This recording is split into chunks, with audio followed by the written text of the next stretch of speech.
So we clearly have a problem with some of the people that have been airlifted into the United States. And I want to clarify a couple of things because we airlifted people. You did. With your support, we did it at Mercury One. And I want to make sure you understand what happened there and where our people that we airlifted, where they are. But first, let me say this.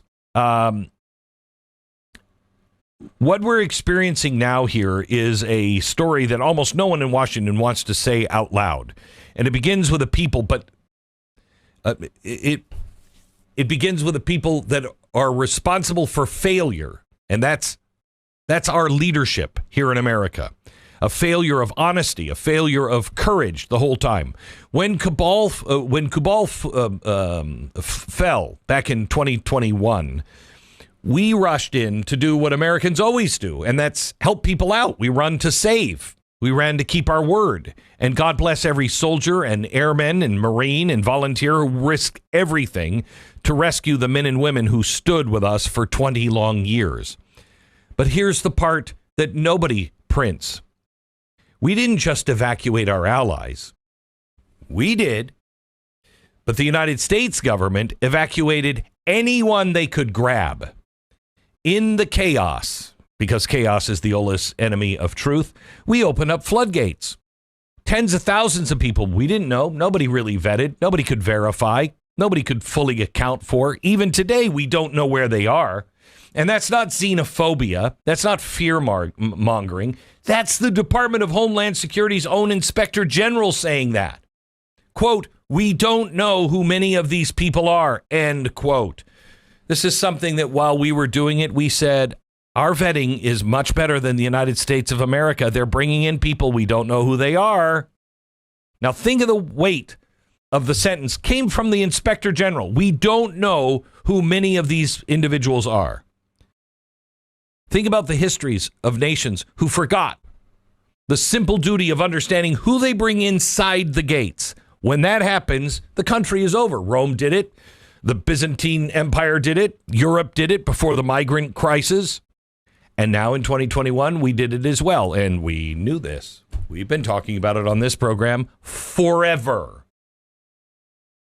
Now, inside of our temporary bases, Fort McCoy, Fort Bliss, Quantico, even our own FBI and military police documented things that the media just dusted off. Don't worry about it. We showed you at the time sexual assaults that were happening in these temporary bases. Sexual assaults, domestic abuse, attempted strangulation. U.S. servicewomen harassed and followed into showers. Did we do anything about it? These weren't rumors. These were not internet stories. There were actual federal charges. Did anybody say anything about them? Meanwhile, police departments, Virginia, California, Texas, places with the largest Afghani arrivals, began reporting the same exact pattern. Domestic violence, forced marriage concerns, child protection cases, cultural classes. And our law enforcement had to deal with them. And did anybody in the media say anything about it? Nope. Why? You were bigoted if you said anything about it. Here's what happened. Our government took a lot of people from a tribal system, patriarchal, war-torn, no skills. Imagine going from Afghanistan to Chicago. How do you survive in that? How do you survive in that? Now, that's not the fault of the families. That's the fault of our federal government. A government that just threw them and us into a social experiment overnight without even thinking about it, talking about it, just saying, accept it. Some of the people that are paroled into the United States had ties to the Taliban, ISIS-K, or another, or several other terrorist organizations. That's not speculation. That has been confirmed by our own DOD, DHS, and congressional testimony. We've known this for a very long time. You know, when the Pentagon warns you that, that person probably shouldn't be in the United States. I don't know. Maybe we should listen to them. And maybe we should be concerned about a DHS or a State Department that waves them in anyway. That's not compassion. That's dereliction of duty. Period. Now, add to this the humanitarian parole system meant for rare, urgent cases. It was a revolving door. Where are all these refugees from? I'm not talking about the Afghanis. I'm talking about all the other people that have gone to Europe, that have gone to the United States, that are swamping countries in the West. Where are they coming from? Really? There's that big of it? This is a bigger refugee problem than we had in World War II. How's that possible? We can't confirm anybody has identity. Doesn't seem that we care. Asylum, family reunification requests exploded. Some valid. Some of them unprovable.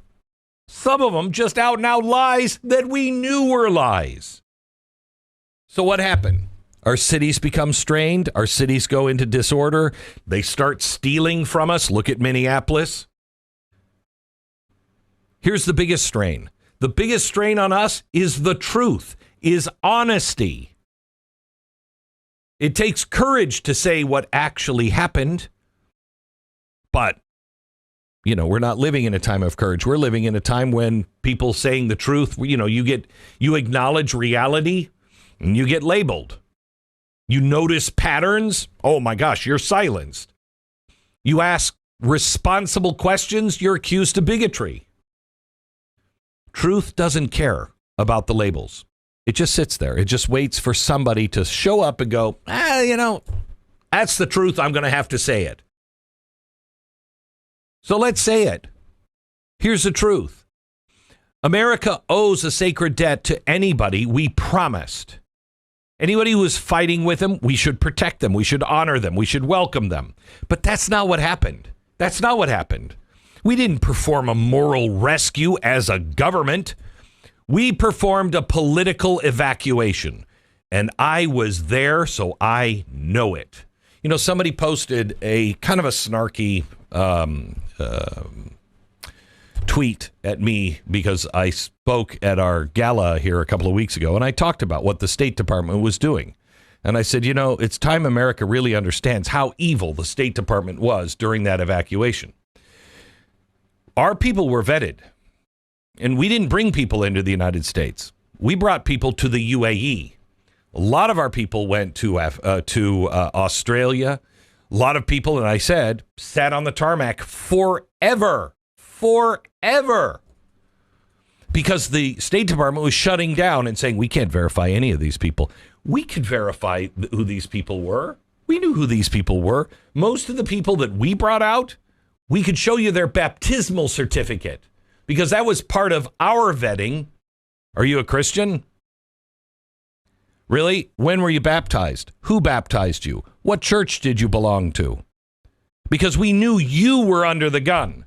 Now, if you were like, I was just baptized 3 weeks ago, you didn't get onto one of our planes unless the State Department insisted that you get onto one of our planes. Because that's what I was saying in that video that this person just reposted.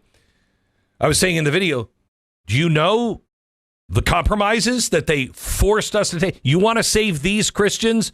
You have to save these people. You got to put these people on first. We don't know who those people are. I don't know who those people are. And those were the ones that came to America.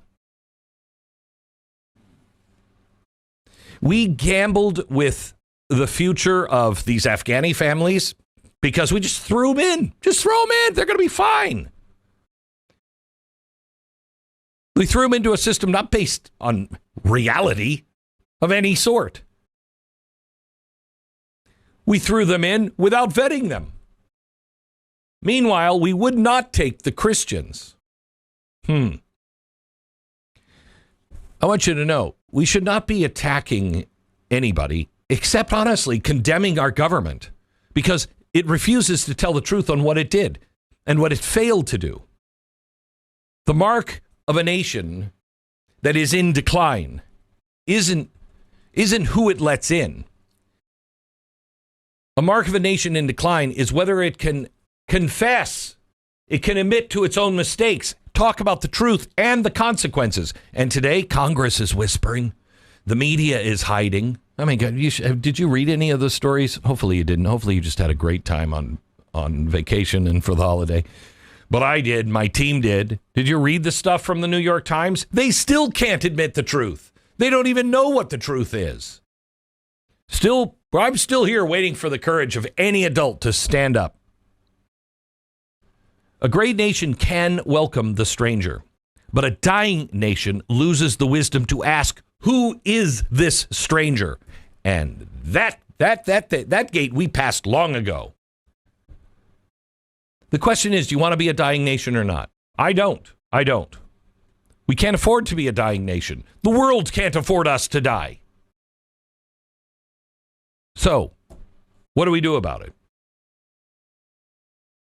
Well, the first step is defending your home. And the first step in defending your home is knowing who's inside your home. And I'm going to show you how we can do that quite easily. First things first. You got to draw a line in the sand. And here's the word that it shuts every conversation down. It's a word wielded, like a club. And it's not to illuminate anything. It's to silence. And here's the word: Islamophobia. You say anything about the rising violence in Europe, the honor killings, the grooming gangs, the refugees who are not refugees at all, but sleeper cells, and suddenly you're a bigot. But this isn't about bigotry. This is the first line we have to cross. This is about civilization. So let's draw the line between faith and ideology, because Islam is a religion practiced by 1 billion people, contains families that I met, I know, doctors I trust, soldiers who fight beside Americans, millions of peaceful, devout people who just want what you and I want, to raise their children in peace. But Islamicism, an Islamist is not a Muslim.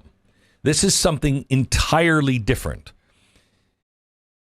Islamism is not a religion. It is a totalitarian system that wraps itself inside of the language, the way Marx wrapped tyranny with equality, okay? Hitler wrapped conquest with national destiny.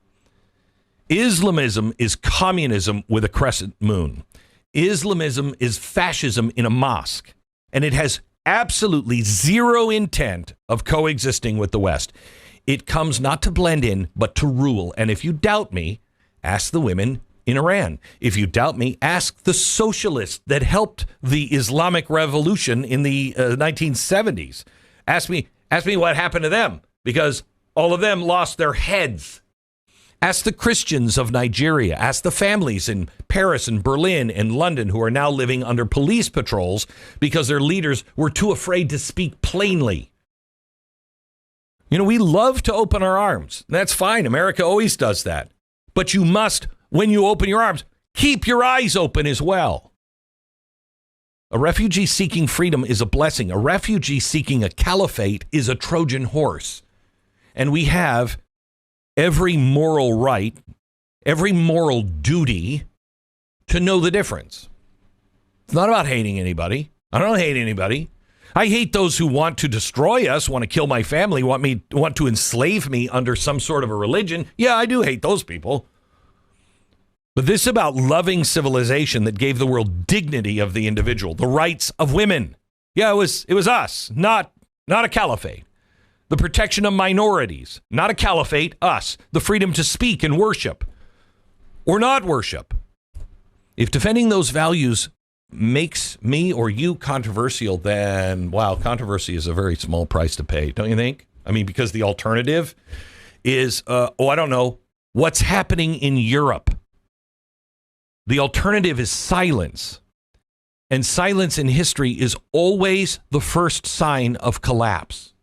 So the first thing we have to do is choose speech, choose truth, choose civilization, and know the difference between a Muslim and an Islamist.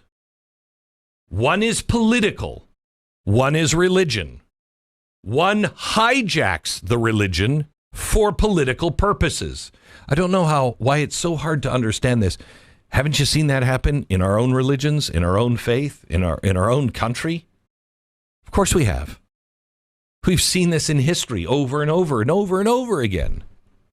I mean, how many times have people said, "Oh, Nazism, that's Christian"? No, it's not. No, it's not. He hijacked Christianity. He hated Christianity, but he used it. Absolutely, he did. Now, why can we see that, but we can't see it over here?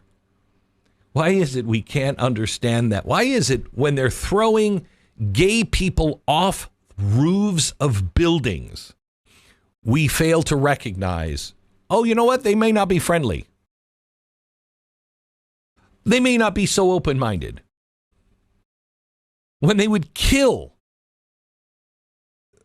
transgendered individuals on the streets, Hamas would come out and kill them in the streets. And you refuse to see it, well, you're just a moron. You're just a moron. Choose speech, choose truth, choose civilization.